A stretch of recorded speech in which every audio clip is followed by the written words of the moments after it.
Assalamualaikum warahmatullahi wabarakatuh. Bagaimana kita bisa bertemu dengan orang-orang yang ditinggalkan oleh beliau tadi, orang-orang yang mengerti arwah.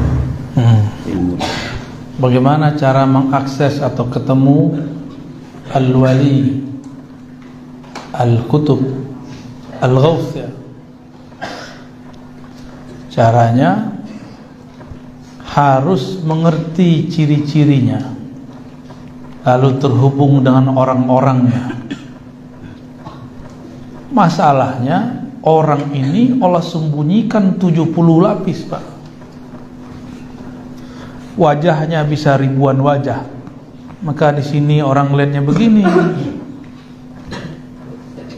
Dan gak mungkin dia kayak kita-kita ini kemana-mana pakai kopiah ya. Orang Madura kan kemana-mana pakai kopiah, Pak ya. Kalau di ilmu hadis itu orang Madura paling cocok jadi ahli hadis. Karena di ilmu hadis itu orang kalau copot kopiah, khawarimul muru'ah, itu tuah dia langsung jatuh. Apa bahasa orang sini itu? Marwah, dia langsung jatuh. Benar, marwah ya? Ya, muru'ah bahasa Arabnya. Saya lihat di pasar aja pakai kopiah. Para sholat juga belum tahu ya? Sholat subuh, kita lagi sholat subuh, dia lagi pakai kopiah semua. Emang udah jadi tradisi. Luar biasa. Kita nggak boleh suzon, siapa tahu udah ada sholat duluan. Cuma kan lintasan hati ini kan bisa nakal. Orang sholat kok dia malah ke pasar. Padahal dia sholat di pasarnya, kan bisa jadi. Bisa jadi. Biasa, suuzon ini kan dari setan. Kita sama setan ya tipis-tipis lah. Bisa ke setan, bisa ke malaikat. Dua-duanya dekat ke sini. Malaikat dan setan itu sama-sama tidak masuk ke kolbu, tapi sama-sama dapat izin membisikkan sesuatu ke dalam kolbu. Malaikat aja nggak tahu, Pak, wali al-Ghaus itu siapa, kecuali Sayyidina Jibril, Sayyidina Mikail, Nabi Khidir, nggak ada yang tahu. Jadi malaikat aja nggak ngerti kalau ini adalah wali al-Ghaus, karena penampilannya nggak kayak orang Madura, kayak kopiah, nggak pakai serban. Kalau ada orang, Bapak nih ngelihat ada kiai ikut main kartu gimana?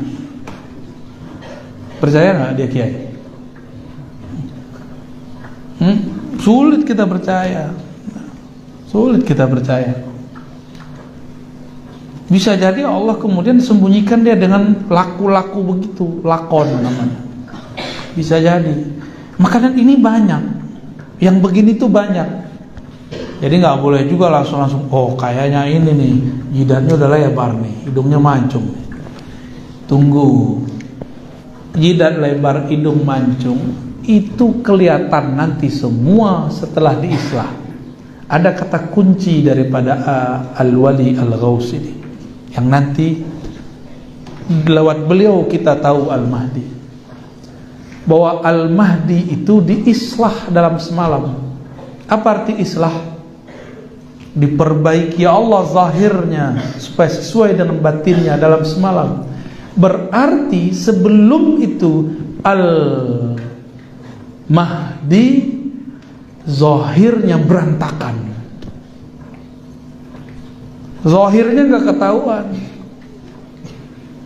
Tapi yang pasti al-Mahdi itu min waladi Fatimah, keturunan Sayyidah Jadi kalau ada zuriat Nabi tidak dipercaya oleh sekelompok orang, kelompok ini adalah alat-alatnya Dajjal, walaupun jenggotnya sama dengan Habib Umar. Paham? Ada nggak kelompok yang nggak percaya habaib sekarang? Banyak. Itu kelompok antek-anteknya Dajjal. Ada nggak? Saya banyak ketemu. Kita ini cinta ke semua habaib, meskipun mereka beda politik. Yang penting dia Habib, ana uhibbuka. Masalah kita ikut pemikirannya itu lain cerita. Habib kalau nggak ngaji ya jahil juga. Habib kalau nggak sholat ya fasik juga. Habib kalau dia ngaji, dia bermakrifat, lebih cepat jalan rohaninya daripada kita, karena di darahnya sudah ada darah Nabi Sallallahu Alaihi Wasallam. Jadi jangan berlebihan juga. Kita hormat ke habaib, tapi tidak semua dari habaib itu benar. Kita takzim. Kenapa kita takzim? Karena jangan-jangan Al-Mahdi dari fam yang ini, fam yang itu, fam yang ini. Kita kan nggak tahu. Siapa tahu dari fam yang ini, gitu. Ini rahasianya kenapa harus hormat kepada ahlul bait. Ya, Ustaz, kok ada Habib begini? Ya balik lagi, kenapa ada Habib begitu? Apa hak kita melarang Habib A harus begini, Habib B harus begitu? Kan nggak ada. Berani nentang Habib Lutfi? Berani nentang Habib Rizik? Ini dua orang udah beda loh, sama-sama Habib. Bener nggak? Bingung nggak tuh? Pasti bingung. Ada Habib Jindan, beda lagi. Ya, ada siapa? Habib Bahar, beda lagi. Ada Habib Al-Manduri, beda-beda tuh Habib ya. Ada Habib yang alim, baca kitabnya bagus. Tapi kalau di Pulau Jawa, saya nggak tahu di Madura, karena ini baru hari ketiga saya di Madura, jadi belum ngobrol-ngobrol banyak. Di Jawa ada beberapa fam habaib yang disembunyikan oleh kiai-kiai. Dia nggak mau dikenal sebagai habib, karena kalau sudah dari habib, berat. Tapi terlihat nanti nikahnya pasti lingkaran mereka. Ini ciri-ciri habaib itu begitu dari dulu. Kalau nikah pasti lingkaran-lingkaran mereka. Maka saya curiga kiai-kiai di Jawa yang asli, di Madura yang asli, kan nikahnya muter-muter aja. Anak kiai ini nikah dengan anak kiai itu, udah. Itu sama dengan fikih para habaib, kufu namanya. Syarifah dilarang menikah kecuali dengan syarif. Walaupun itu tidak masuk ke Quran dan Sunnah, tapi dimasukkan dalam fikih kufu. Ya boleh kita berbeda di situ, tapi jangan mencari perbedaan yang panjang. Jadi gimana caranya ketemu? Jangan jauh-jauh dari Sayyid Habib ya.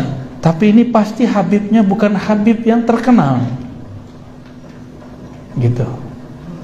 Pasti bukan namun yang terkenal ini kita takzim. Siapa tahu di belakang dia, siapa tahu bukan pro Habib A, bukan pro Habib B, dia pro sendiri karena dia seorang wali al-ghaus. Dia nggak butuh dengan kita yang butuh dia. Ini yang banyak kan ustadz butuh jamaah, bukan jamaah butuh ustadz. Paham maksud saya? Jamaah ngerti apa sih? Kok bisa nyetir ustadz? Ustadz kok mau disetir sama jamaah? Akhirnya kacaulah ustadz ini dengan ustadz itu karena jamaahnya berbeda. Saya berharap kepada para kiai, ya, para lora, para gus, punya pendirian yang jelas. Meskipun umat tidak ikut kita, nanti akan Allah pilihkan mereka yang ikut kita. Ya. Gak usah kemudian ngikutin selera jamaah. Jamaah ini berubah-ubah tergantung berita. Ya. Beritanya bukan langsung dari pemberitaan, beritanya lewat WA. Sungguh bener aneh zaman ini. Itu bagian dari Dajjalun, Pak. Kebohongan itu dimulai sekarang dari WA, dari YouTube. Hati-hati.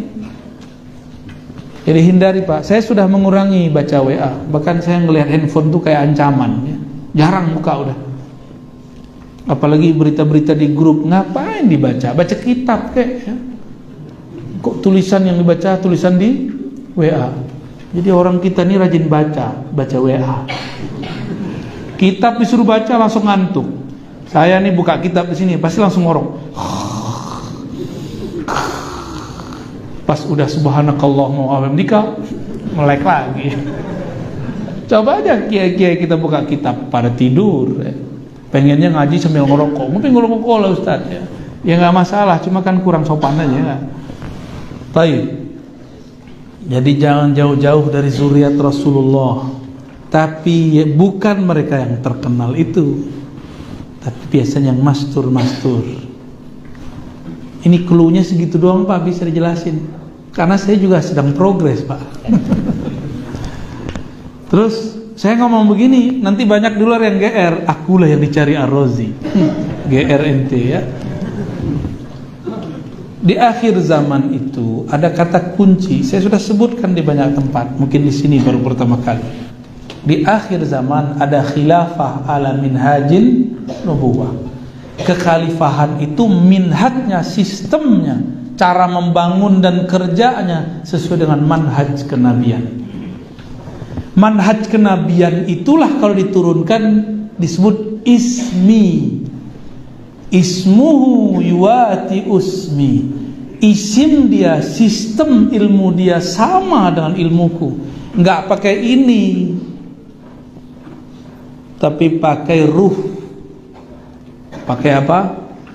Kalau ruh itu tempat Allah mengirimkan wahyu dan ilham. Maka gerak dari wali al-ghaus bukan pakai kecerdasan ini, dia pakai kecerdasan ruh. Ruh ini suka-suka Allah, maka dia tiba-tiba berubah.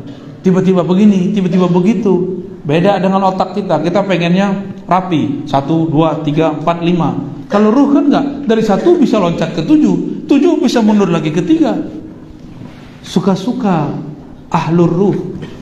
Karena ahlur ruh ini mereka unlimited. Hampir ketahuan mereka mundur lagi, jadi 0 lagi, nggak ketahuan. Ntar mulai lagi nanjak, begitulah terus. Jadi kita nih mikir, kayaknya udah muncul nih, kita dekatin hilang, kayak gitu modelnya, ya. Jadi penciriannya apa? Minhajnya minhaj nubuwah. Nubuwah itu artinya al-ilmu billah, ilmu mengenal Allah dan adanya di ruh. Udah dapat 2 itu Pak, ahlul bait, ilmu ruh. Berarti kalau dia politisi nggak masuk, dia ngartis nggak masuk, dia ustadz terkenal belum masuk, Habib terkenal bukan mereka. Tanya aja mereka, Bapak kalau nggak percaya tanya sama Habib terkenal, pasti dia bilang saya lah bukan Mahdi, saya cuma orang Imam Mahdi. Ada haknya dikit ya. Khalas, ada lagi?